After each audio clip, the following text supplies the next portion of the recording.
জাতির জনক মহাত্মা গান্ধীর আজ তিরোধান দিবস। প্রতি বছরে নেই, এবছরও ইংলিশ বাজার পৌরসভার উদ্যোগে মহাত্মা গান্ধীর ৭৮তম তিরোধান দিবস পালন। মালদা শহরের বৃন্দাবনী ময়দান সংলগ্ন গান্ধীজির পূর্ণবয়ব মূর্তিতে মাল্যদান করে তার প্রয়াণ দিবস পালন করা হয়। উপস্থিত ছিলেন ইংলিশ বাজার পৌরসভার চেয়ারম্যান কৃষ্ণেন্দু নারায়ণ চৌধুরী সহ অন্যান্য কাউন্সিলর ও পুর আধিকারিকেরা। মহাত্মা গান্ধী আজকে তিরোধান দিবস ৭৮তম।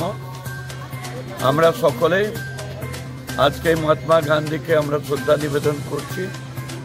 আমরা চাই মহাত্মা গান্ধী যে চিন্তাধারা, যে মার্গদর্শন দেখিয়েছিল, সেটা যদি আমরা সবাই তার পথে চলতে পারি, দেশ সমাজ সবাই ভালো থাকবে। অন্যদিকে ইংরেজবাজার পৌরসভার ১৯ নম্বর ওয়ার্ডের পল্লীশ্রী ৮৬ কমিউনিটি হলে নবম পর্যায়ে দুয়ারে সরকার শিবির অনুষ্ঠিত হল। দুয়ারে সরকার শিবিরে তদারকি করেন ইংলিশ বাজার পৌরসভার চেয়ারম্যান কৃষ্ণেন্দু নারায়ণ চৌধুরী। নিজেই উপস্থিত হয়ে দুয়ারে সরকারের পরিষেবা ক্যাম্পে সাধারণ জনগণের বিভিন্ন প্রকল্প থেকে বঞ্চিত না হয় সেই ব্যাপারে কথা বলেন। এই শিবিরে মোট ৩৭টি প্রকল্পের সুবিধা প্রদানের জন্য আবেদনপত্র প্রদান ও জমা নেওয়ার কাজ চলছে। সাধারণ মানুষ ভিড় করে বিভিন্ন প্রকল্পের সুবিধা পেতে আবেদনপত্র জমা দেন।